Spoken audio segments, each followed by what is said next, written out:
തല മറന്ന് എണ്ണ തേക്കരുത് എന്ന് നമ്മൾ പലരും കേട്ടിട്ടുണ്ട്.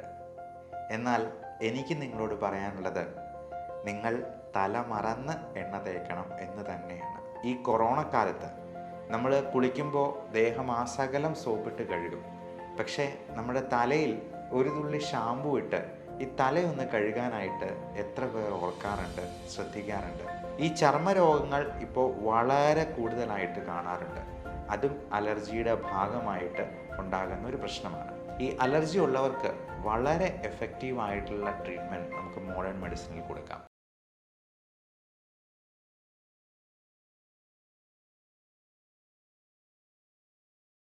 തല മറന്ന് എണ്ണ തേക്കരുത് എന്ന് നമ്മൾ പലരും കേട്ടിട്ടുണ്ട്. എന്നാൽ എനിക്ക് നിങ്ങളോട് പറയാനുള്ളത്, നിങ്ങൾ തല മറന്ന് എണ്ണ തേക്കണം എന്ന് തന്നെയാണ്.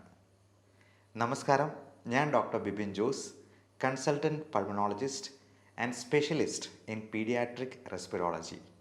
തല മറന്ന് എണ്ണ തേക്കണം എന്ന് പറയാൻ പ്രധാനപ്പെട്ട കാരണം, ഞാൻ അലർജിയിൽ സ്പെഷ്യലൈസ് ചെയ്യുന്ന ഒരു ഡോക്ടറാണ് എന്നുള്ളത് കൊണ്ട് തന്നെയാണ്.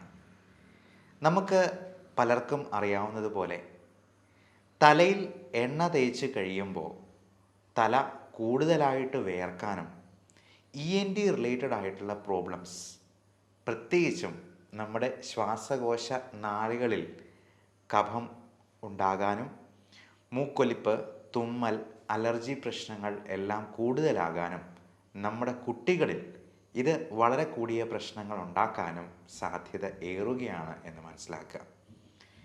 എൻ്റെ അടുക്കൽ വരുന്ന അലർജി രോഗികളിൽ പലരിലും ഞാൻ കണ്ടിട്ടുള്ള ഒരു കാര്യമാണ്, തല നിറച്ച് എണ്ണ ഇങ്ങനെ മെഴുകിയിട്ടിരിക്കുകയാണ്. അത് കുറച്ച് നെറ്റിയിലേക്കും ചിലപ്പോൾ കഴുത്തയിലും ഒക്കെ നിൽക്കും. ഈ തല മറന്ന് എണ്ണ തേക്കുക എന്ന് പറയുന്നത് കൊണ്ട് ഞാൻ ഉദ്ദേശിച്ചത്, തല ഒഴിച്ച് ബാക്കിയുള്ള ഭാഗങ്ങളിലെല്ലാം നല്ലപോലെ എണ്ണ പുരളണം എന്നുള്ളത് കൊണ്ട് തന്നെയാണ്. കാരണം തലമുടിയിൽ ഈ എണ്ണ കൂടുതൽ സമയം ഇരുന്നാൽ നമ്മുടെ തല ഒത്തിരി വേർക്കാനും, അത് മാത്രമല്ല പല രീതിയിലുള്ള പൊടിപടലങ്ങൾ നമ്മുടെ തലയിൽ വന്ന് അടിയാനും, നമ്മൾ ശ്വസിക്കുന്ന വായുവിൽ ഈ അലർജൻസ് എല്ലാം ഉള്ളിലോട്ട് പോയി നമുക്കുള്ള അലർജികളും റെസ്പിറേറ്ററി ഇൻഫെക്ഷൻസും ഒക്കെ കൂടുതലാകാനും കാരണമാകും. പ്രത്യേകിച്ചും ഈ കൊറോണ കാലത്ത് നമ്മൾ കുളിക്കുമ്പോൾ ദേഹമാസകലം സോപ്പിട്ട് കഴുകും. പക്ഷേ നമ്മുടെ തലയിൽ ഒരു തുള്ളി ഷാമ്പു ഇട്ട് ഈ തലയൊന്ന് കഴുകാനായിട്ട് എത്ര പേർ ഓർക്കാറുണ്ട്, ശ്രദ്ധിക്കാറുണ്ട്? നമ്മൾ വിട്ടുപോകുന്ന മർമ്മപ്രധാനമായ സ്ഥാനമാണ് തലയും തലമുടിയുമൊക്കെ. അപ്പോൾ തലയിൽ എണ്ണ തേക്കുകയാണെങ്കിൽ കുളിക്കുന്നതിന് ഒരു അരമണിക്കൂർ മുൻപ് തേച്ച് പിടിപ്പിച്ചിട്ട് കുളിക്കുന്ന സമയത്ത് ഒരു തുള്ളി ഷാമ്പു ഇട്ട് അത് കഴുകിക്കളയുകയും കൂടെ ചെയ്യുക. ഇനി തല മറന്ന് എണ്ണ തേക്കുന്നതിനെ പറ്റി നമുക്ക് ചിന്തിക്കാം. തല മറന്ന് എണ്ണ തേക്കുമ്പോൾ തലയൊഴിച്ച് ബാക്കി എല്ലാ ഭാഗത്തും നമ്മൾ ഓയിലിൻ്റെ ഒരു നേർത്ത പാളി, ഒരു ചെറിയ കോട്ടിങ് നമ്മൾ കൊടുക്കുകയാണ് ചെയ്യുന്നത്. അത് നമ്മുടെ സ്കിന്നിൽ ആവശ്യമായ ഹൈഡ്രേഷൻ ഉണ്ടാകാനായിട്ട് കാരണമാകും. നമുക്കറിയാം, ഇപ്പോൾ പലപ്പോഴും സ്കിൻ ഡിസീസസിന് പ്രധാനപ്പെട്ട കാരണം ഈ ഡീഹൈഡ്രേഷൻ തന്നെയാണ്.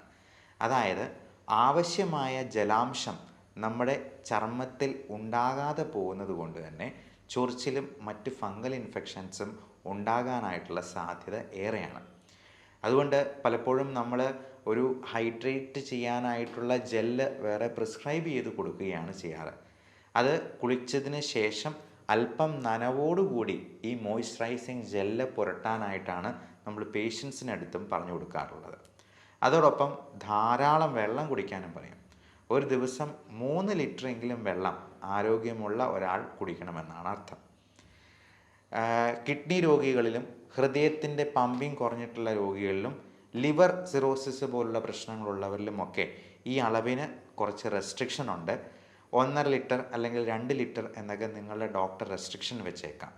കാരണം നമ്മൾ അതിൽ കൂടുതൽ വെള്ളം ഒരുമിച്ച് കുടിക്കുക മറ്റോ ചെയ്തെന്നാൽ നമ്മുടെ ശരീരത്തിൽ എല്ലായിടത്തും നീർക്കെട്ടുണ്ടാകാനും അതിൽ ഏറിയ പങ്കും നമ്മുടെ ശ്വാസകോശത്തിൽ അടിയാനും ഒക്കെ സാധ്യതയുണ്ട്. പൾമണറി എഡിമ എന്നാണ് നമ്മൾ പൾമണോളജിസ്റ്റ് അതിനെ വിശേഷിപ്പിക്കുക.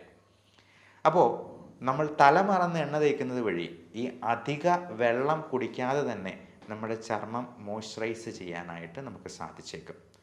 ഈ ചർമ്മരോഗങ്ങൾ ഇപ്പോൾ വളരെ കൂടുതലായിട്ട് കാണാറുണ്ട്. അതും അലർജിയുടെ ഭാഗമായിട്ട് ഉണ്ടാകുന്ന ഒരു പ്രശ്നമാണ്. ഈ അലർജി തന്നെ നമ്മുടെ ശ്വാസനാളികളെ ബാധിക്കാം. മൂക്കടപ്പ്, തുമ്മൽ, കണ്ണ് ചൊറിച്ചിൽ പോലുള്ള പ്രശ്നങ്ങളായിട്ട് വരാം. കണ്ണിൽ ചൊറിച്ചിലുണ്ടാകുമ്പോൾ നമ്മൾ അതിനെ അലർജിക് കൺജങ്ക്റ്റിവൈറ്റിസ് എന്ന് വിളിക്കും. മൂക്കിൽ പ്രശ്നം ഉണ്ടാക്കുന്നതിനെ അലർജിക് റൈനൈറ്റിസ് എന്ന് പറയും. ഈ അലർജി ശ്വാസകോശത്തെ ബാധിക്കുമ്പോഴാണ് നമ്മൾ അതിനെ ബ്രോങ്കിയൽ ആസ്മ എന്ന് വിശേഷിപ്പിക്കുക. അപ്പോൾ ഇത് സ്കിന്നിൽ അലർജി ഉണ്ടാക്കാതിരിക്കാൻ വേണ്ടിയാണ് നമ്മൾ ആവശ്യമായ ഹൈഡ്രേഷന് ഉപകരിക്കുന്ന രീതിയിൽ തലമറന്ന് എണ്ണ തേക്കാനായിട്ട് പറഞ്ഞു കൊടുക്കാറുള്ളത്. അപ്പോൾ എല്ലാവരും ഈ പ്രധാനപ്പെട്ട വിവരം മറ്റുള്ളവരിലേക്ക് ഷെയർ ചെയ്ത് എത്തിക്കാനായിട്ട് ശ്രമിക്കുക. ഇങ്ങനെയുള്ള അലർജി എന്തെങ്കിലും ഉണ്ടെങ്കിൽ നിങ്ങൾക്ക് ഇതിനെപ്പറ്റിയുള്ള സംശയങ്ങൾ ഇവിടെ കാണുന്ന വാട്സപ്പ് നമ്പറിൽ ബന്ധപ്പെട്ട് സംശയ നിവാരണം നടത്താവുന്നതാണ്. ഓൺലൈൻ കൺസൾട്ടേഷനും അവൈലബിൾ ആണ്. ലോകത്തെല്ലായിടത്തും മോഡേൺ മെഡിസിനിൽ ഒരേ മരുന്നുകൾ തന്നെയാണ് കൊടുക്കുക. അപ്പോൾ അങ്ങനെയുള്ള മരുന്നുകൾ ആവശ്യമുണ്ടെങ്കിൽ നിങ്ങൾക്ക് അത് നിങ്ങളുടെ സമീപത്ത് നിന്ന് തന്നെ അവൈലബിൾ ആക്കാവുന്നതുമാണ്. ഈ അലർജി ഉള്ളവർക്ക് വളരെ എഫക്റ്റീവായിട്ടുള്ള ട്രീറ്റ്മെൻറ്റ് നമുക്ക് മോഡേൺ മെഡിസിനിൽ കൊടുക്കാം. അലർജി ഉള്ളവർക്ക് അത് പൂർണ്ണമായിട്ടും മാറ്റാവുന്ന രീതിയിലുള്ള ഇമ്മ്യൂണോ തെറാപ്പി പോലുള്ള മൊഡാലിറ്റീസും നമുക്കിന്ന് അവൈലബിൾ ആണ്. അലർജിക്ക് കൃത്യമായിട്ടുള്ള ടെസ്റ്റുകൾ വഴി അതിനെ കണ്ടെത്തി അതിന് സ്കിൻ പ്രിക്ക് ടെസ്റ്റാണ് മോഡേൺ മെഡിസിനിൽ നമ്മൾ കൂടുതലും അഡ്വൈസ് ചെയ്യുക. നമുക്ക് പത്രത്തിലൊക്കെ വലിയ പരസ്യം കൊടുത്തിട്ടുള്ള പല ടെസ്റ്റുകളുടെയും ശാസ്ത്രീയമായ അടിത്തറ ഇനിയും പരിശോധിക്കേണ്ടതായിട്ടുണ്ട്. അതിന് കൃത്യമായ ടെസ്റ്റുകൾ ഇപ്പോഴും റിസൾട്ട്സ് അവൈലബിൾ ആയിട്ടില്ല. അതുകൊണ്ട് കൃത്യമായിട്ടുള്ള പരിശോധനകളും ബ്ലഡ് ടെസ്റ്റും ഇമ്മ്യൂണോഗ്ലോബുലിൻസിൻ്റെ അളവും ചെക്ക് ചെയ്ത് അലർജിയെ കൃത്യമായി കണ്ടെത്തിയെന്നാൽ നമുക്ക് ഇത് പൂർണ്ണമായിട്ടും മാറ്റാവുന്ന രീതിയിലോ അല്ലെങ്കിൽ 95% കൺട്രോൾ ചെയ്യാവുന്ന രീതിയിലോ നമുക്ക് ഇതിന് മരുന്നുകൾ കൊടുത്ത് ആവശ്യമായിട്ടുള്ള കരുതലുകൾ എടുത്തുകൊണ്ട് തന്നെ നമുക്ക് ചെയ്യാവുന്നതാണ്. ഇതിനൊക്കെ മുൻപായിട്ട് നമുക്ക് ചെയ്യേണ്ട കാര്യം അലർജി ഉണ്ടാക്കുന്ന അലർജൻസ് എന്തൊക്കെയെന്ന് കണ്ടെത്തി അത് പൂർണ്ണമായിട്ടും മാറ്റിയെടുക്കുക, നമ്മുടെ വീട്ടിൽ നിന്നും അതിനെ ഒഴിവാക്കുക എന്നുള്ളത് തന്നെയാണ്. അപ്പോൾ ഈ അലർജൻസ് എന്തൊക്കെയാണ് എന്നുള്ളതിനെ പറ്റിയും കൃത്യമായിട്ടുള്ള വിവരണങ്ങളും നിർദ്ദേശങ്ങളും നിങ്ങൾക്ക് തരുന്നതാണ്. Everyone stay healthy, stay safe. അപ്പോൾ നിങ്ങളുടെ കുട്ടികളോട് പീഡിയാട്രിക് പൾമണോളജിയിൽ സ്പെഷ്യലൈസ് ചെയ്തിരിക്കുന്ന ഒരു ഡോക്ടർ എന്ന നിലയിൽ ഞാൻ വീണ്ടും പറയുന്നു, തല മറന്ന് എണ്ണ തേൽക്കുക. നന്ദി, നമസ്കാരം.